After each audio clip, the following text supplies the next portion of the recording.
Is there a difference between being in control and controlling? For example, a airplane pilot might be in control of his aircraft, but does that necessarily mean that he's controlling every thought and action of all of his crew and all of his passengers? Well, of course not. There's a distinction between being in control of something versus choosing to be controlling of everything that you're in control of. In the same way, when we talk about God and his sovereignty, we're not saying that God is controlling everything. What we're saying is that God is in control, that he has the ability to do whatever he pleases to do because he's God. But we can't just assume that God is pleased to meticulously determine every thought, action of all of his creatures. That's just ridiculous. But nevertheless, there are people out there who try to defend this concept, this real Gnostic concept of meticulous divine determinism of all things. And oftentimes when they do this, they borrow from our vocabulary. They use words like permission. And I'm going to call one notable Calvinist, John Piper, out on that when he uses the word permission. Actually, I'm not going to do it. I'm going to let John Calvin called John Piper out for using the word permission, and that's going to be a lot of fun. Before we dive into that study and really begin to look at that, notice on the screen here, Sociology 101 website, there's a search feature there. I got a lot of people asking me questions of where to find this, where to find that. I don't have time to answer all those questions. I wish I did, but if you could search there first, you probably can find your answer, and if it's not there, engage on the website, engage at Facebook, at Sociology website, and ask, and a lot of times there's other scholars and others that can answer some of those questions as well. You'll also notice that there's a classroom link right here. This goes to Trinity College of the Bible and Theological Seminary, and you can find out more information about them there and how you can get courses and a higher education.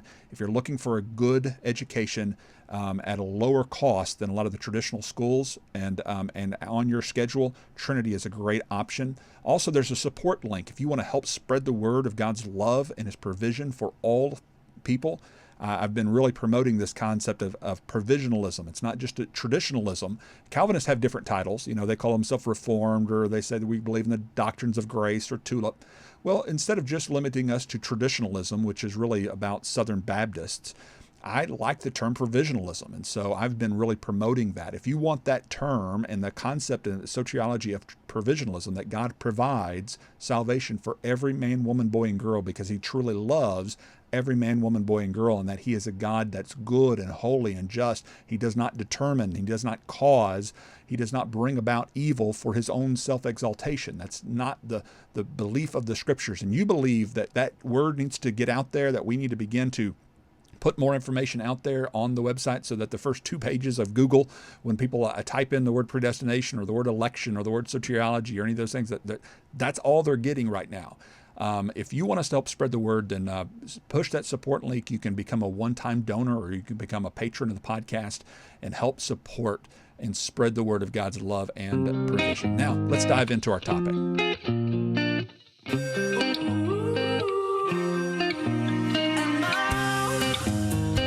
Questioning what the Calvinists say. Am I wrong for still I choose another way? I ain't trying to do what everybody else doing, just cause everybody doing what they all do. If one thing I know, I reap what I sow. I'm walking down this road of mine, this road that leads me home. So am I thinking that choice is not for real? Now am I wrong for thinking we're responsible when we see? But that's just what is real. It's time for the Soteriology 101 podcast, where God is most glorified by his love and provision for all people. Welcome your host, the Director of Apologetics for Texas Baptists, an adjunct professor of theology, and a local teaching pastor, Dr. Leighton Flowers. Hello and welcome back to Sociology 101. As you can see on the screen here, I'm going to respond to an Ask Pastor John podcast where he's asked the question, does God control all things all the time? We've gone over Piper's teaching on meticulous divine determinism, sometimes referred to as compatibilism. It is just plain old theistic determinism. It's what it is. Now, they like to paint it in different ways sometimes and try to put a spin to it to make it sound better than it really is, but that's really all it is. It's God is the decider of all decisions. He is the determiner of all determinations. He is the chooser of all choices. That's it in a nutshell. There's not really much else to say about it except it's divine meticulous determinism. How it does not lead to fatalism, even by John Piper's own admission, I really can't say. There's not a clear indication of how it doesn't lead to fatalism. It's just that they say it doesn't. And you're supposed to take their word for it. So I push back on Piper because he's probably the most influential Calvinist in America today, especially among Southern Baptists, my denomination. And so I just think people need to call him out when he's wrong. I can do so in love. There's nothing divisive about saying, I love you, but you're wrong on this point. And I think he's just wrong on this particular point. I think he's taking a more Gnostic approach, not a biblical approach to a difficult philosophical issue of God's omniscience and his omnipotence and applying it onto the scriptures. And I don't think he's applying them rightly. I think the interpretations of the texts that are in question are very questionable and the way he approaches them. And this particular part of the answer, I'm calling him out on because he's stealing from the non-Calvinist. He's stealing from the provisionalist like myself and the Arminians. He's stealing from those who affirm the freedom of the will by using the word permission. Now, I've gone over this a little bit in other broadcasts, but oftentimes you'll hear Calvinists refer to God allowing something to happen or permitting something to happen. And I'm just asking the question, if there is not something outside of God's will to permit, then what are you permitting? Your own will? So is God permitting his own determination? That makes no sense whatsoever.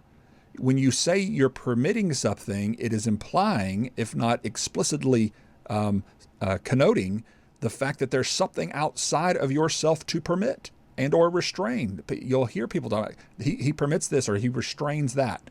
What's he permitting and or restraining if not the autonomous will of a creature? There's nothing to permit if there's not free will, ladies and gentlemen. There's not. And I'm not the one who originally argued that.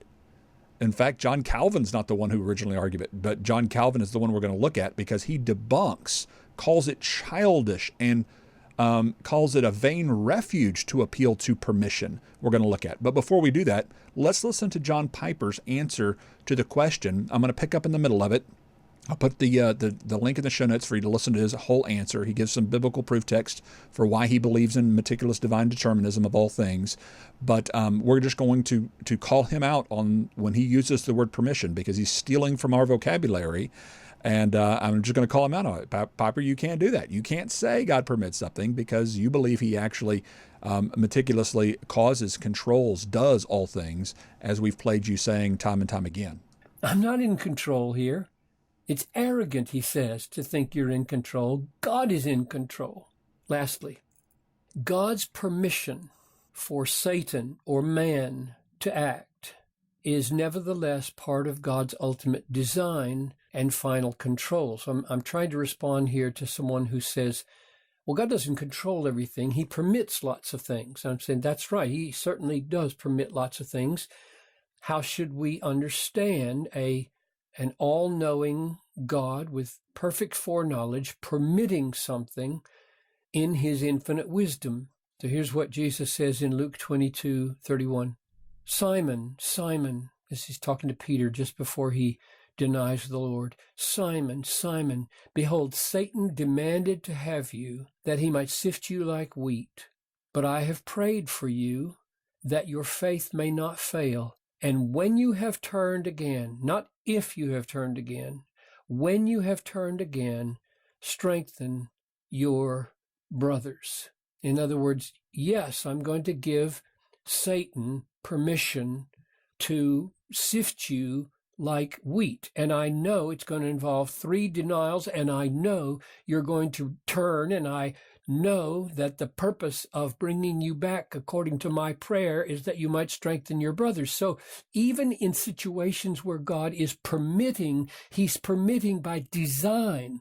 When you permit something and you know what it's going to do and you know all of its outcomes and you go ahead and permit it, you permit it wisely if you're God, and it wisely fits into the overall pattern of what you are planning and doing. Okay. So there he's, again, using the concept of permission, but within the concept of foreknowledge and God's all-knowingness. What he's trying to argue is that God permitting it is a part of his sovereign plan. Now that's Molinism. that's all that really is. When you're talking about God foreknowing things that people are going to do and then permitting those things that people do, that's basic foresight Arminianism. That's Molinism explained more philosophically and deeper. He's using our argumentation to support meticulous divine determinism. But as we've played before in other broadcasts, when he talks about every desire, every dust mite, every particle, everything being meticulously controlled and determined by God, you can't use that vocabulary because he's not just knowing in advance what Peter will freely do in denying Christ. According to Piper's own other words being played before, he determined for Peter to deny Christ. He brought it to pass.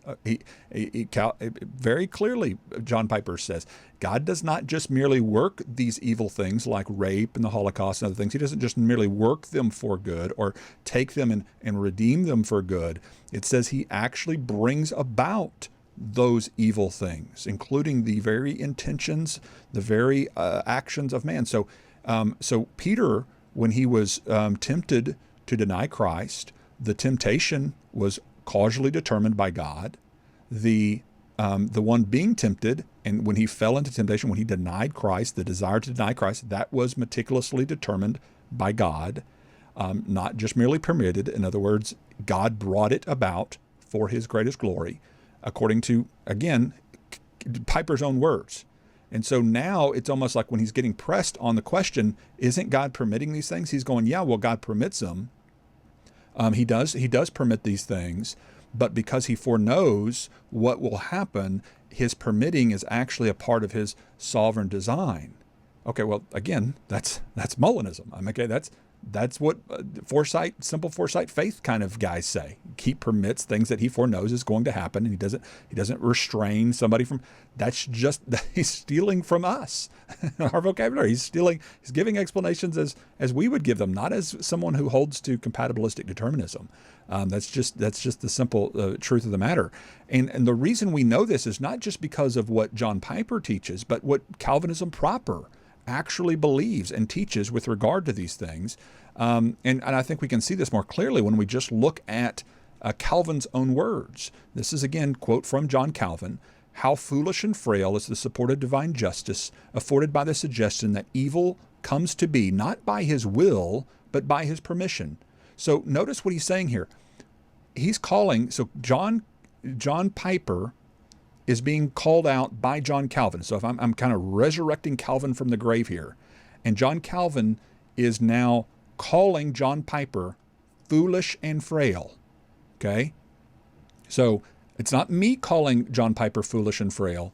John Calvin thinks he's foolish and frail because he's using Arminian vocabulary. He's giving a Molinistic explanation to how foreknowledge and divine foreknowledge and permission works. Okay, he's using their words and their vocabulary, and John Calvin is calling John Piper foolish and frail. Is the support of divine justice afforded by the suggestion that evil comes to be not by his will, but by his permission? See what he's saying? He's getting on to people like Piper saying, this is not by his permission, it's by his will. It's not, he doesn't permit this, he wills it. Okay, it's quite frivolous refuge, he says, to say that God obtusely permits them when Scripture shows him not only willing, but the author of them. Now, this was before the Westminster Confession was written, where they said that God is not the author of evil. But oops, Calvin didn't get that memo yet. He didn't know the word author was off the table. The word determiner is still there, apparently, or you can say he's the cause or the bringer abouter or the doer of evil. All those words are the ones Calvinists use that we've played here before, explaining what God does with regard to evil. But for some reason, author is off the list. And so Calvin hadn't got the memo yet, apparently, for the Calvinists. And so he uses the word author here. So he's he's the author of them referring back to the evils that come about. So he's the author of evil, according to, again, this quoting from John Calvin, and it's the source here, Eternal Predestination of God. You can go see it for yourself. I'm not trying to misrepresent him. I always encourage you to go read the sources, go look them up. And read them for yourself, because we're confronting, again, a Gnostic doctrine that has been resurrected and is growing among our generations today. And we need to confront it, I think, because I think it's a dangerous doctrine. But again, let's look again at Calvin's rebuke of what you heard Piper just explain. Here's another quote from John Calvin discussing the distinction that has been invented between doing and permitting. So notice what he's doing here. John Calvin is teaching the difference between doing and permitting. And I've played other episodes. Go back and listen to them. I've played other episodes where Piper actually says God is doing it. God knows the future because he performs the future, Piper said in that other broadcast, remember? So in other places, they're not always real consistent. There's times in which you get them on a track and they'll come right out and say what they think. And then you get somebody cornering them and asking them questions. Well, doesn't God permit things? Doesn't God just allow? And then they don't want to be, put into a corner of being a total fatalist and stuff. So they'll say things, well, yeah, God permitted it. But what's he permitting? What is he permitting? Himself? It just does not make any sense, which is exactly what John Calvin is saying. That you're trying to invent a distinction between doing and permitting. And here's what he says. From other passages in which God is said to draw or bend Satan himself and all the reprobate. And the reason I read this one is because in the analogy that he gives about permitting Satan to sift him, he kind of talks as if Satan's acting by himself because he's permitting him, versus Satan being controlled, in other words, being determined, being a puppet in a sense of God. God's the one who wields Satan to do what he wants him to do and controls ultimately his will under the deterministic worldview. So from other passages in which God is said to draw or bend Satan himself and all the reprobate to his will, a more difficult question arises. For the carnal mind can scarcely comprehend how, when acting by their means, he contracts no taint from their impurity.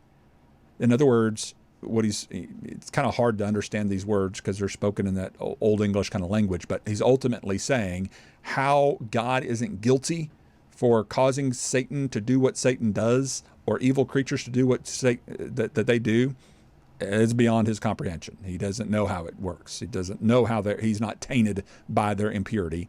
Nay, how in a common operation is he exempt from all guilt and can justly condemn his own ministers? In other words, I don't know how God condemns his own ministers of evil, because he's ultimately what he's calling these Satan and the evil creature, minister of God. In other words, he can consider an evil minister of God. Whatever. So hence, a distinction has been invented. Listen, this is again, Calvin is talking and he's rebuking what Piper just said ultimately by using the word permission, okay?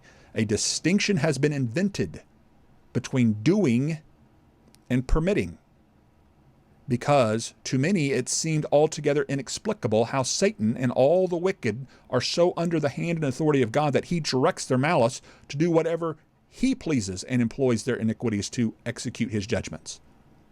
You see what he's doing? He's going, okay, you weak, childlike,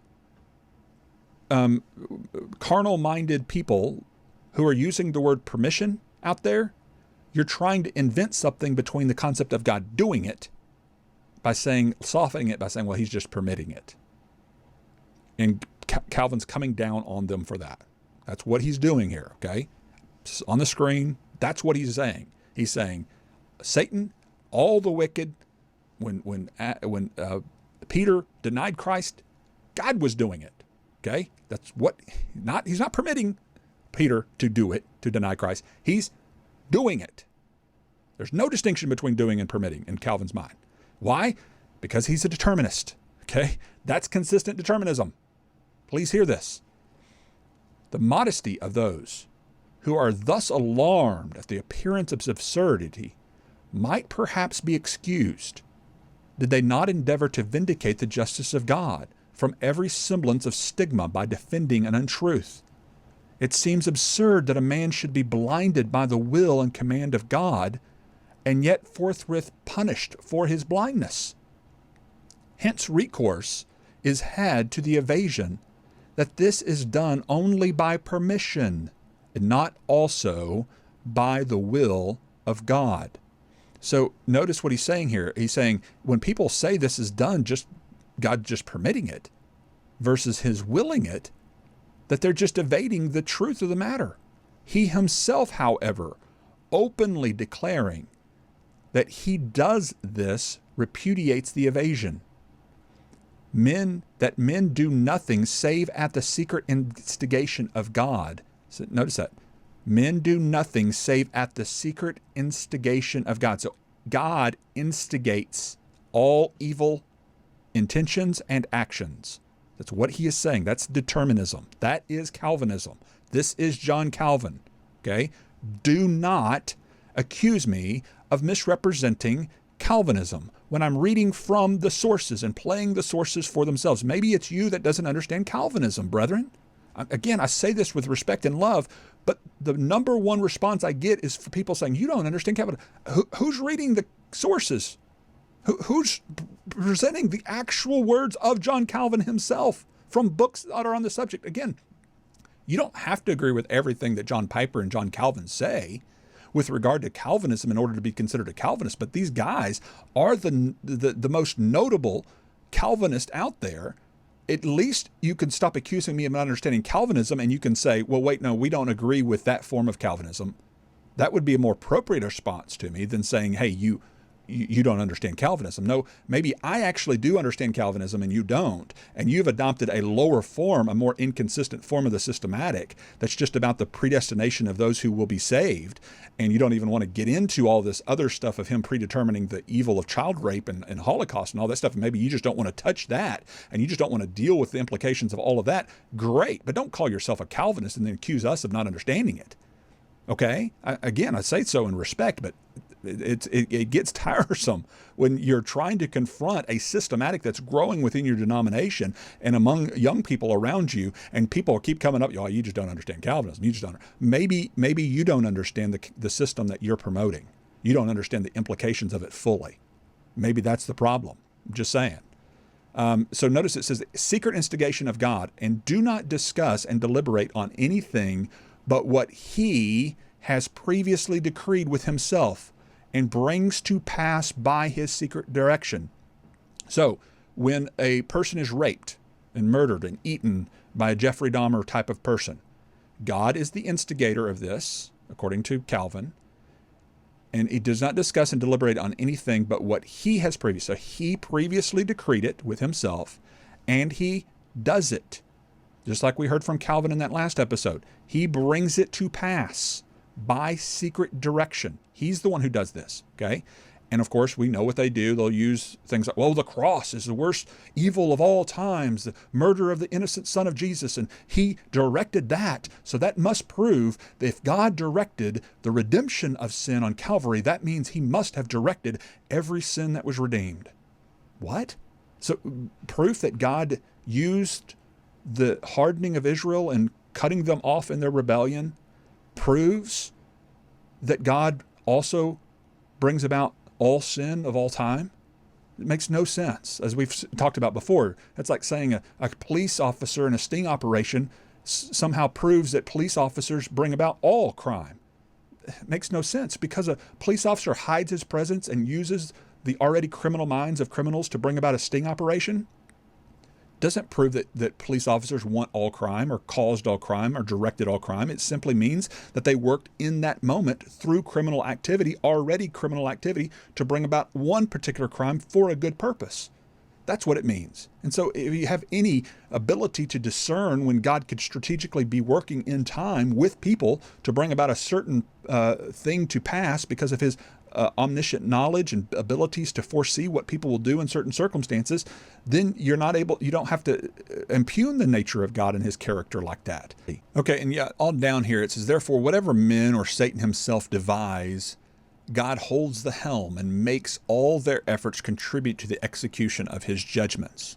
So whatever Satan himself devise, God's the one who holds the helm. He makes all their efforts contribute to the execution of his judgments. This is long, so I'm not just going to read it all for time's sake, but he goes on to say, those who have tolerable acquaintance with the scriptures see that, with a view to brevity, I'm only producing a few out of many passages from which it is perfectly clear that it is the merest strifling to substitute a bare permission for the providence of God, as if he sat in a watchtower waiting for fortuitous events, his judgments meanwhile depending on the will of man. And so again, like most Calvinists, Calvin himself paints it as, okay, God is either just a passive observer, just watching from a tower, as he puts here, waiting for fortuitous events to take place like he wants them to. So he's just a passive observer, just wringing his hands, as some Calvinists will say. It's either that on one side, or he is absolutely deterministically bringing all things to pass, every dust mote, as Piper puts it, every thought, every action, every deed. He's the one who is the author, according to Calvin here. He's the one who brings it about. He's the one who he's the one that instigates it, as even one author put it on the Desiring God website. He even instigates the evil. All of these kinds of words are what Calvinists use. How is that aligning with the holiness of God? How does that align with what we read when we talk about how God does no thing that's evil, or that he himself is not evil, or even tempts men to do evil? How does those things align? Because when we're talking about the holiness of God, Calvinists are quick to talk about his separateness from man, that he's transcendent, that he's other than, that he's completely separate from us. But yet when we talk about free will, which is just the other side of holiness, it's all defense of free will is a defense of God's holiness, because it's because of our free will. That's the free will theodicy.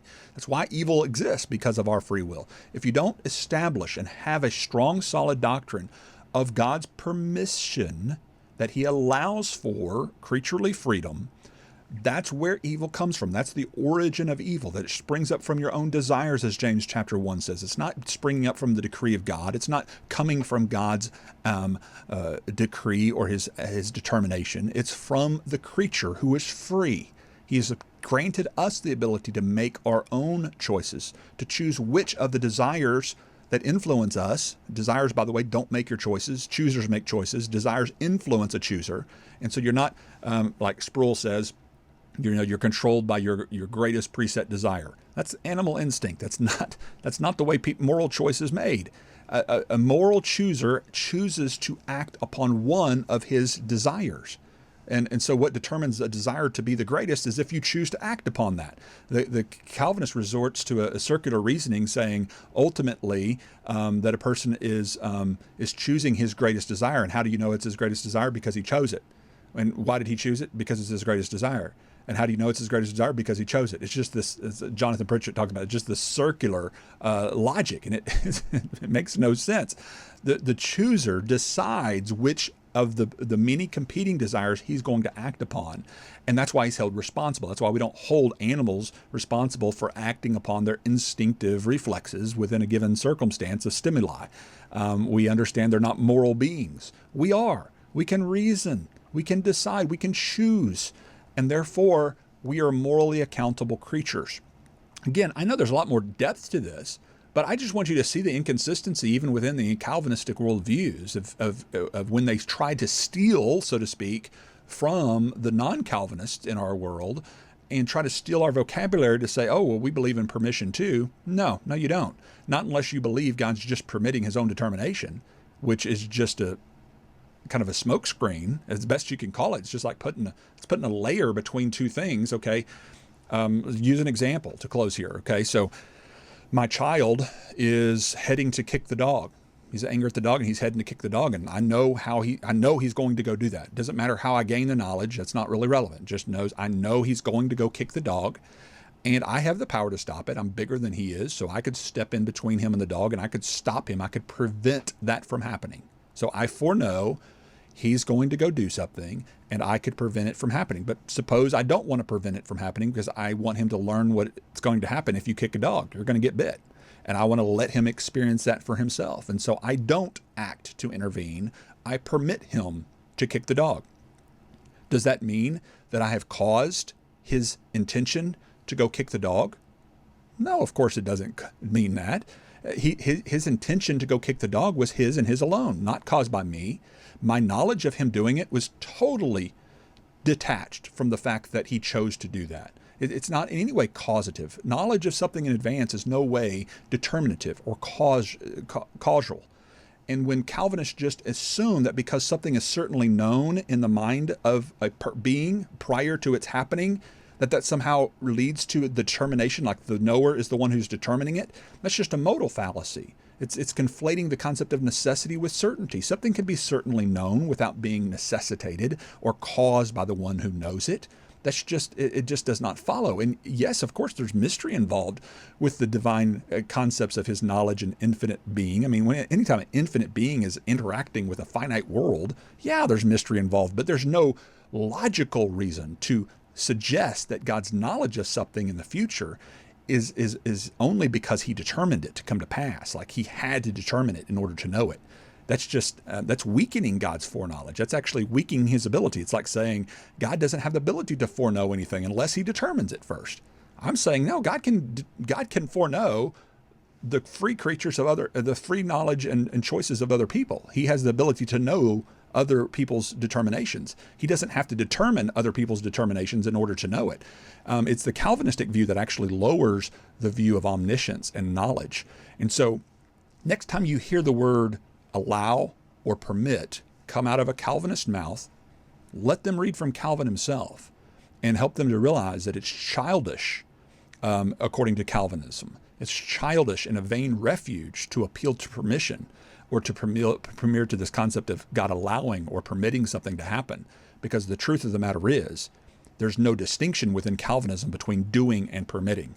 God is the doer of evil under Calvinism. He is the instigator of evil under Calvinism. He's the one who's bringing it to pass, according to the leading Calvinist. If you don't hold to that, then by golly, please stop calling yourself a Calvinist.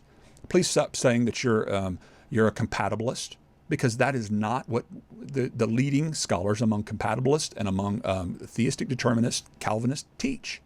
You are something lesser than that.